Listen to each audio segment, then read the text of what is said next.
Hello everyone, TAV public school class 7th Gyan सागर। ये chapter 1 है ज्ञान सागर का हिंदी।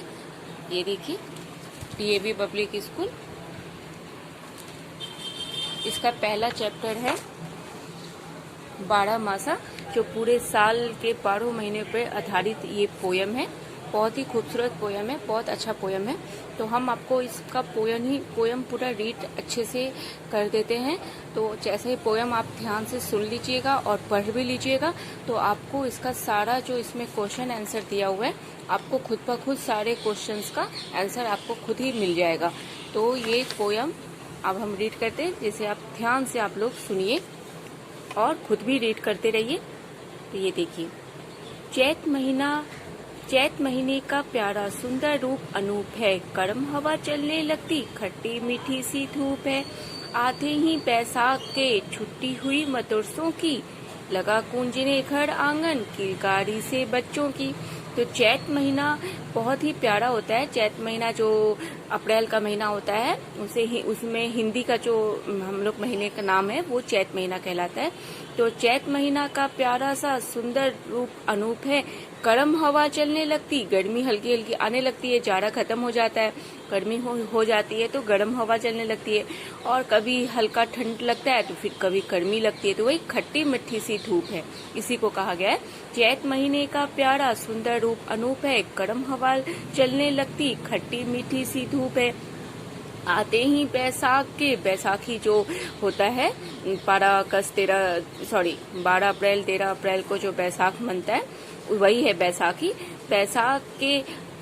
आते ही बैसाख के छुट्टी हुई मदरसों की, लगा गूंजने घर आंगन किलकारी से बच्चों की। जब छुट्टी होती है तो बच्चे सब घर आंगन में, छुट्टियां रहती हैं तो सब कोई अपने घर में रहता है, तो किलकारी से घर आंगन गूंजने लगता है। कोई लगातार हारा लेकिन कोई जीत रहा, तरह तरह के खेलों में जेठ महीना बीत रहा। वही गर्मी की जो छुट्टी होती है उसी को जेठ महीना कहते हैं। काले काले बादल भी नभ में चले तहाड़ के, आंधी इतराने लगते ही आषाढ़ के।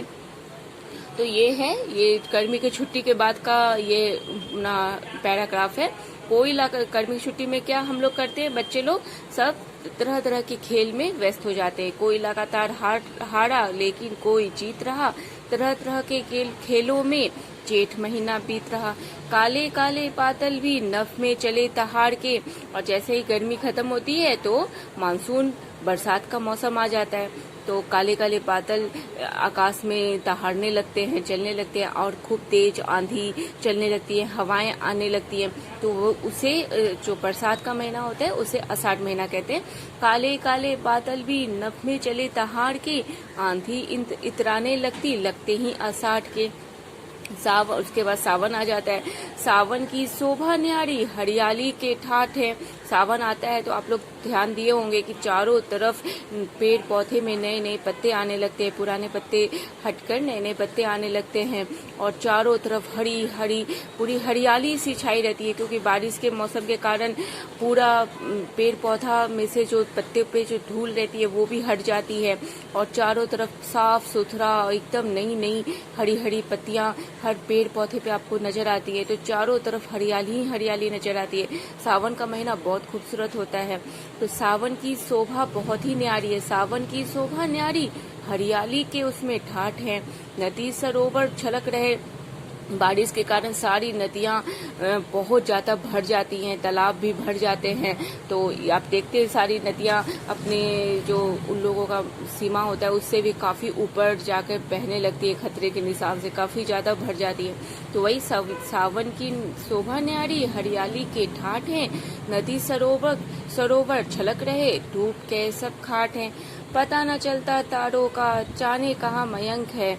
जब सावन का महीना चारों तरफ बादल ही आकाश में छाए रहते हैं, काले काले रात में भी बारिश होने लगती है, तो तारे तो दिखते ही नहीं है, पता ही नहीं चलता है आकाश में तारे, पूरा काला काला आकाश दिखता है, तारे दिखते नहीं।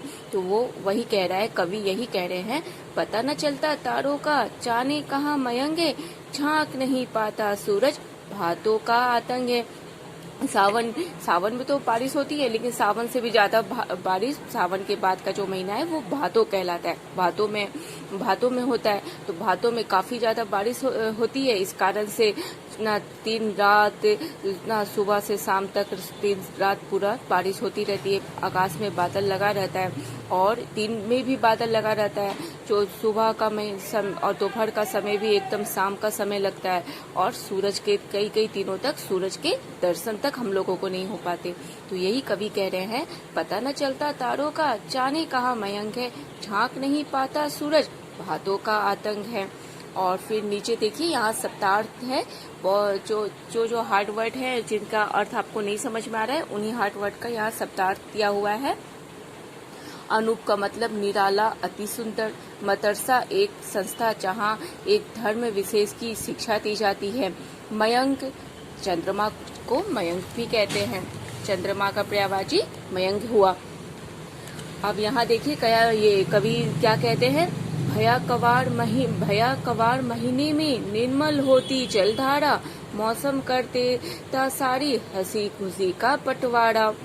फिर उसके बाद आता है, कार्तिक में जाड़ा आता, साथ फटाके फुलझड़ियाँ, फपती सबके चेहरों पर मुस्कानों की मधुर लड़ियाँ। कार्तिक महीने में क्या होता है, कार्तिक महीने में आपका दिवाली, छठ पूजा जैसे बड़े बड़े त्योहार मनते हैं।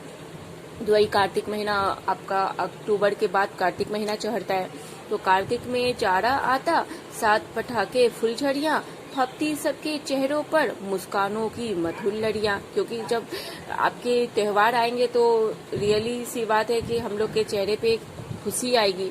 फिर अगहन नाच नचा देता, बर्फ सरीखा है पानी। अगहन वही आपका छठ पूजा, और ये जो बिहार में छठ पूजा मनता है वो, और दिवाली के बाद का जो महीना होता है कार्तिक महीने के बाद अगहन महीना आता है। तो अगहन में आपको पता है दिवाली के बाद कितनी ज्यादा ठंड बढ़ जाती है, तो वही काफी ज्यादा ठंड हो जाता है अगहन महीने में। कार्तिक के बाद का महीना अगहन महीना। अगहन नाच नचा देता, बर्फ सरीखा है पानी, बर्फ के समान पानी है। चलो नहा लो माँ कहती, नहीं चलेगी मनमानी। हम लोग कई दिनों तक नहा नहीं पाते हैं बहुत से लोग, तो उस पर माँ डांटती है कि चलो नहा लो, अब कितने दिन नहीं नहाओगे, इतने दिन हो गए। आप लोग के साथ भी होता होगा कि 2 दिन हो गए, 3 दिन हो गए, अब तो चलो नहा लो, माँ डांट के कहती हैं। तो बच्चे लोग को नहाना पड़ता है, और गर्म पानी से ही नहाना पड़ता है, क्योंकि पानी तो बर्फ के समान ठंडा हो जाता है। तो वही अगहन नाच नचा देता, बर्फ सरीखा है पानी, चलो नहा लो माँ कहती, नहीं चलेगी मनमानी। उड़ी पतंगे पौष में, और उसके बाद अगहन महीना, जब अगहन वही नवंबर के बाद का दिसंबर का महीना होता है। जब दिसंबर का महीना खत्म हो जाता है तो पूस का महीना चलता है, जिसे पौष कहते हैं, और नॉर्मल भाषा में सब पूस भी कहते हैं। तो वो जनवरी का महीना होता है, जिसमें आपका मकर संक्रांति जैसा बड़ा त्योहार मनता है। और जनवरी में ही धूप में बच्चे पतंग भी उड़ाते हैं, तो पूरा आकाश पतंगों से भर जाता है। तो वही जनवरी का महीना पौष महीना होता है। तो उड़ी पतंगे पौष में, बाजी लगती जोर से, गली मोहल्ले अटारियां भर जाते सब शोर से। आप लोग देखते होंगे जनवरी में सब धूप में, कोई छत पे तो कोई फील्ड में, तो कोई अपने घर में, गली मोहल्ले में, पूरा जगह बच्चे लटाई और पतंग लेकर पूरा खेल सब उड़ाते रहते हैं, और पूरा आकाश पतंगों से भर जाता है। गली मोहल्ले अटारियां सब शोर, और सब वो कटा पतंग करके सब शोर मचाते हैं। तो ये इसे ही कहते हैं अटारियां, मतलब भर जाते शोर से। माघ महीना भर देता, मन में नई उमंग है, कहीं मंजीरे झांस की, बजता कहीं मृदंग है। फिर माघ महीना आते ही आपका माघ महीने में आपका ये सरस्वती पूजा का महीने के बाद का जो महीना होता है वो माघ महीना हुआ। फरवरी और से लेके आधा फरवरी और मार्च के बीच का जो महीना होता है माघ महीना, तो वो माघ महीना कहलाता है। माघ महीना भर देता, मन में नई उमंग है, कहीं मंजीरे छाछ की, बजता कहीं मृदंग है। और फिर यही बसंत के बाद का जो महीना हुआ माघ महीना होता है। लो आप पहुंचा फागुन, माघ महीना के बाद आता है फागुन, जिसमें सबसे बड़ा त्योहार आपका होली मनता है। तो यही है, लो आप पहुंचा फागुन, रस की उड़ी फुहार है, रंगों के कारण लगता यह जीवन त्योहार है। और फिर जनवरी से लेकर पूरा आपका फागुन तक आपका त्यौहार ही त्यौहार होता है। और सबसे बड़ा त्यौहार होता है आपका फागुन। तो फागुन में चारों तरफ होली से कई दिनों पहले से ही सब रंग खेलना शुरू कर देते हैं। तो वही कवि जी कह रहे हैं, लो आ पहुंचा फागुन, रस की उड़ी फुहार है, रंगों के कारण लगता यह जीवन त्यौहार है। और जब जीवन में रंग होगा, खुशियां, रंग मतलब खुशियाँ, उल्लास, उमंग, यही जब जीवन में होता है, जब आपके जीवन में ऑटोमेटिक आकर आप अंदर से खुश रहेंगे, आप अंदर से आप प्रफुल्लित रहेंगे, उमंग आप में एक उत्साह होगा, एक जोश होगा, एक नई उमंग होगी, तो आपको अपना जीवन आपको एक त्यौहार जैसा लगेगा। जैसे लगेगा कि हर दिन होली है, दिवाली है, ईद है, दशहरा है। तो इस तरीके से आपको लगेगा कि मेरा पूरा जीवन एक फेस्टिवल है। आपको फेस्टिवल की तरफ बहुत आनंद महसूस होगा। तो इसी तरह हम लोग के जीवन में हमेशा खुशियों भरा उल्लास, उमंग और जोश, नई जोश, ऊर्जा वाला रंग हमेशा हम लोगों के जीवन में रहना चाहिए। हम लोगों को अपने बनाए भी रखना चाहिए। और तो यही कवि जी कह रहे हैं। और इस इतनी प्यारी सी कविता को लिखने वाले कवि हैं नारायण लाल परमार जी। तो इस कविता को लिखने वाले कौन है? नारायण लाल परमार जी। तो इस कविता का शीर्षक क्या है? पारा माशा। अब यह देखिए, यहाँ भी शब्दार्थ दिया हुआ है। कवाड़, कवाड़ आया है इस पोयम में, एक जगह कवाड़ वर्ड भी आया है जिसका मतलब होता है आश्विन का महीना। फबना, फबना मतलब जचना, अच्छा लगना। अगहन का महीना हम आपको बताएं, अगहन कौन सा महीना होता है? मार्गशीर्ष मास। सरीखा, सरीखा का वर्ड भी आया है, इसका मतलब होता है जैसा, तरह। अटारिया मतलब छतें। अब इसका क्वेश्चन आंसर है। इतना अच्छा से आपको हम पोयम कविता समझा दिए हैं, तो आप सारा क्वेश्चन आंसर आपको खुद ही समझ में आ जाएगा। अगर आपको नहीं समझ में आया है तो आप फिर से कविता को अच्छी तरह से रीड कर लीजिए। और रीड करने के बाद आप खुद से समझिए। नहीं समझ में आता है तो फिर से आप दोबारा वीडियो देखिए और अच्छे से सुनिए कविता को। और हम एक एक लाइन अच्छे से आपको समझा दिए, आप समझिए। अगर आपको समझ में खुद ही आ जाएगा, एक एक 2-3 बार आप पढ़ेंगे तो आपको खुद ही सारे क्वेश्चंस का आंसर खुद ही समझ में आ जाएगा और आप आराम से लिख लेंगे कभी इसका आंसर। तो बता देते भारतीय महीनों के नाम क्या हैं। तो इसमें पूरे जो हिंदी में जो भारतीय का जो 12 महीने का जो नाम है हिंदी में, इस पूरे कविता में दिया हुआ है। तो आप उसे एक कॉपी में लिख लीजिए, 12 महीने का नाम। इसमें का हर पैराग्राफ में हर 12 महीने का नाम दिया हुआ है। हर नाम को छांट के आप, पहला क्वेश्चन में हर नाम को छांट के आप पूरा टोटली 12 नाम, 12 नाम आप हिंदी महीने का, भारतीय महीने का नाम आप लिखिए। पहले में ये हो गया, पहले का आंसर ये हो गया कि पूरा 12 महीने का आपको नाम लिखना है। दूसरे का है वर्षा ऋतु में क्या क्या होता है। तो इसके पीछे वाले में है वर्षा महीने का।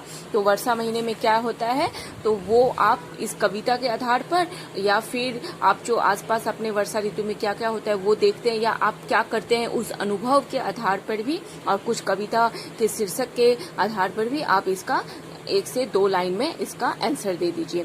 फिर अगहन नाच क्यों नचा देता है। तो अगहन का महीना क्यों, ऐसा कवि जी कहे हैं कि अगहन नाच नचा देता है। तो अगहन का महीना हम आपको बताएं कि अगहन के महीने में क्या होता है, काफी ज्यादा ठंड पड़ती है।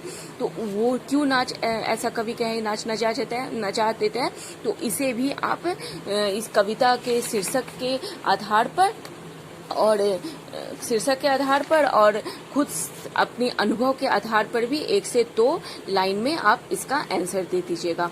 फिर है यहाँ टिक द फ्लॉविंग है, तो सही निशान है। जैसे कौन से महीने में बच्चों की किलजारियां खड़ आंगन में कूजने लगती है। तो इस पोयम में जो कवि जी कहे हैं कौन से महीने में ऐसा कहे हैं, तो उस महीने का आप नाम यहाँ पे देखिए, बैसाख है, चैत है, आषाढ़ है और कार्तिक है। तो किस महीने में बच्चों से किलकारियां खड़ आंगन में कूजने लगती है, तो उस पर आप टिक लगा दीजिए।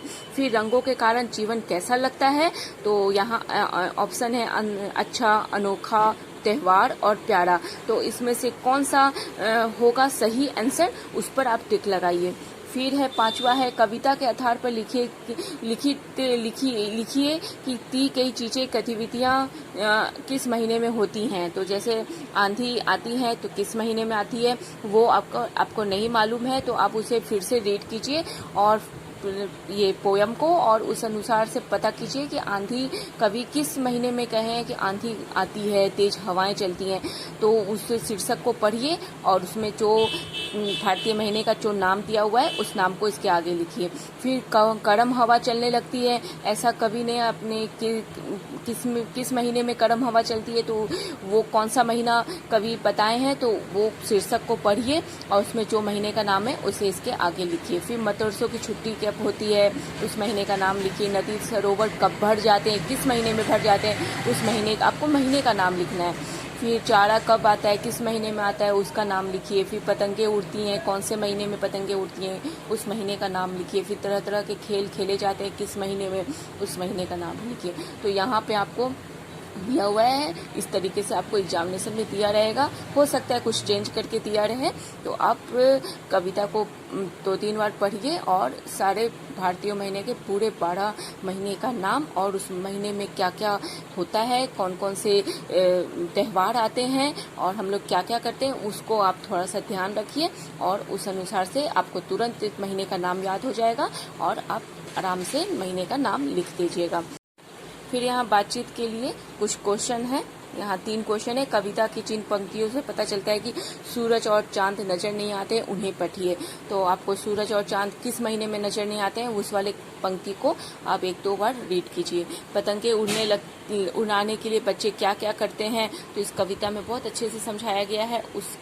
उस लाइन को पढ़िए, उस पंक्ति को पढ़िए। आपको कौन सा महीना सबसे अच्छा लगता है, इस कविता में पूरा 12 महीने का आपको बताए हैं कवि जी। तो 12 महीने में आपको कौन सा महीने वाला पंक्ति, आपका कौन सा महीना, आपको सब महीने में क्या क्या बच्चे करते हैं वो सब आपको पता चल गया। तो आप अपने अनुसार बताइए कि आपको इस 12 महीने में कौन सा महीना सबसे ज्यादा प्रिय लगता है, सबसे अच्छा लगता है, उस महीने का आप नाम बताइए। और अगर कुछ दिक्कत आता है तो आप हमसे कमेंट्स में पूछिए और पूरा कमेंट्स में पूछिए और क्या क्या आप कर लिए हैं फिर से, तो वो हमें बताइए कभी कि आपने क्वेश्चन आंसर सॉल्व किया कि नहीं किया। फिर यहाँ है अनुमान और कल्पना। तो दिए गए मौसम में आप जो जो करना पसंद करते हैं उन्हें तालिका में लिखिए। तो यहाँ गर्मी, सर्दी, वर्षा और बसंत ऋतु का 4 महीने का इम्पोर्टेंट जो 4 महीना होता है उन 4 महीनों के का यहाँ कॉलम दिया हुआ है। इस कॉलम में आप क्या क्या करते हैं वो खुद से आप सोचकर लिखिए कि गर्मी में आप क्या करते हैं, सर्दी के मौसम में क्या करते हैं, वर्षा की ऋतु में आप क्या करते हैं और बसंत में आप क्या करते हैं और क्यों आपको ये महीना पसंद आता है। तो इसके बारे में आपको इसमें लिखना है, एक एक वर्ड में आपको लिखना है। फिर दूसरा है सभी ऋतुओं के नाम, प्रत्येक ऋतु में जिन वस्तुओं की बहुत आवश्यकता होती है उनके बारे में लिखिए। तो यहाँ पे आपको हिंदी का, भारतीय महीने का जो हिंदी महीना है उनके पूरे 12 महीने का आपको नाम लिखना है और उन महीनों में कौन से कपड़े पहने जाते हैं और किन चीजों की सबसे आवश्यकता होती है। वो खाने पीने की चीजों से लेकर पहनने की चीजें कुछ भी हो सकता है, तो आपको उनके बारे में भी लिखना है। फिर तीसरा है भारत ऋतुओं का देश है। इस विषय पर कक्षा में आपके विचार प्रस्तुत कीजिए। तो क्यों ऐसा कहा गया है कि भारत ऋतुओं का देश है, क्योंकि 12 ऋतु तो यहाँ भी हैं और 12 ऋतु इंग्लिश में भी है, जनवरी फरवरी। तो ऐसा क्यों कहा गया है, तो क्योंकि तो वो आप अपने अनुसार इस कविता को पढ़िए और उसका अनुसार जो आपको उचित इसका उत्तर लगता है वो आप बताइए क्लास में मैम को। फिर है भाषा की बात। नीचे दिए गए शब्दों के तुकान शब्द लिखिए। जीत का आप जीत से संबंधित, जीत को आप हम और कौन से वर्ड में परिभाषित कर सकते हैं और कौन से अर्थ में हम जीत को लिख सकते हैं, तो ये आप लिखिए, मतलब उससे संबंधित, उससे रिलेटेड वर्ड। और ये दूसरा क्वेश्चन है, कविता में से 3 व्यक्तिवाचक और 3 जातिवाचक संख्या शब्द छांट कर लिखिए। तो आप फिर से पोयम को रीड कीजिए, फिर से कविता पढ़िए और उस कविता में से आप 3 शब्द व्यक्तिवाचक से संबंधित खोजिए और 3 शब्द जातिवाचक से संबंधित खोजिए और इस कॉलम में लिखिए। ये हो गया दूसरा। और तीसरा क्वेश्चन है, नीचे लिखे गए शब्दों को उल्टा लिखकर नए सार्थक सप्त बनाइए। तो यहाँ देखिए एक आपको एग्जाम्पल दिया हुआ है, तो यहाँ सब लिखा हुआ है और सबको जब उल्टा करता है करने पर क्या बनता है, बस। अब इसी तरह से पता लिखा हुआ है, पता को उल्टा करेंगे तब क्या बनेगा, ताप। नदी लिखा हुआ है, नदी को उल्टा करने पे क्या बनेगा, दीन। राहा लिखा हुआ है, राहा को उल्टा करने पे क्या बनेगा, हार। हवा लिखा है, हवा का एग्जाम्पल भी दिया हुआ है, हवा को उल्टा करने पर वाह। नाच को उल्टा करने पर चना। इसी तरीके से अपना क्वेश्चन को यहाँ सॉल्व कीजिएगा।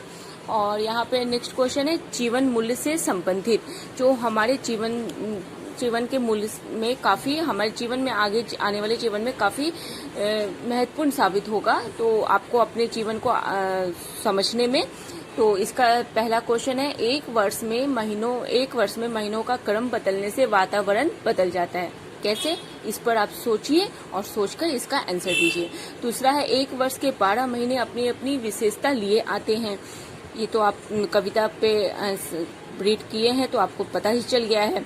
तो इस क्वेश्चन से रिलेटेड 2 क्वेश्चन है। पहला है, महीनों के बदलते क्रम से यह एहसास होता है कि परिवर्तन ही प्रकृति का नियम है। ये तो मालूम हो गया, पर कैसे? इसे आप सोचिए और इससे रिलेटेड आंसर दीजिए। दूसरा है, महीनों की पहचान की तरह अपनी पहचान बनाने के लिए क्या करना चाहिए? तो इस भीड़ भाड़ भरी दुनिया में आप अपनी पहचान कैसे बनाएंगे? आप में ऐसी क्या विशेषता है जो आप भीड़ से अलग, आपकी एक पहचान होगी, आपकी एक विशेषता होगी। उसे सोचिए, उसे निखारिए और उसे आप सोचिए कि आपके अंदर क्या विशेषता है, वो आपकी पहचान कैसे बन सकती है, तो वो आप लिखिए और सोचिए और बताइए। फिर है, कुछ करने के लिए क्वेश्चन है। पहला है, भारत में मनाए जाने वाले किन्हीं 5 त्योहारों के नाम व उनके मनाए जाने वाले महीनों के नाम लिखिए। तो इससे आप लिखिए कि भारत में जो 5 महीना है, तो उस 5 महीनों का यहाँ पे आप इस कॉलम में, आपको महीने के कॉलम में नाम लिखना है और उस 5 महीने में मेन प्रमुख त्योहार कौन सा है, उस त्योहारों के आपको नाम लिखने हैं। तो 5 महीनों के नाम लिखिए और उस महीनों में मनने वाले विशेष त्योहार के नाम लिखिए। तो ये आप हमें कमेंट्स में लिखकर बताइएगा। ये आपका होमवर्क हो गया। दूसरा होमवर्क है, जो ऋतु आपको सबसे अच्छी लगती है उस पर एक छोटी सी कविता लिखिए। तो भारत के महीने में आपको कौन सी महीना बहुत अच्छा लगता है और क्यों अच्छा लगता है, उसे आप सोचिए, अपनी कल्पना शक्ति को और बढ़ाइए और उस अपनी कल्पना शक्ति के आधार पर आप एक छोटी सी प्यारी सी सुंदर सी कविता लिख दीजिए। चाहे जैसी भी हो, आप उसे लिखिए और लिखकर हमें कमेंट्स में बताइए कि आपने लिखी है, और या नहीं भी लिखी है, कैसी लिखी है वो आप हमें बताइएगा। और कुछ आपको मुश्किल आती है तो वो भी आप हमसे पूछ सकते हैं। और इसका दूसरा चैप्टर है, नाटक में नाटक। इस चैप्टर की वीडियो हम अलग से बनाएंगे, उसे आप देख लीजिएगा और पूरी वीडियो को फिर से आप वॉच कीजिए, फिर से पढ़िए और फिर से और उसका आंसर दीजिए और हमें बताइएगा कि आपने पूरा क्वेश्चन आंसर सॉल्व कर लिया है।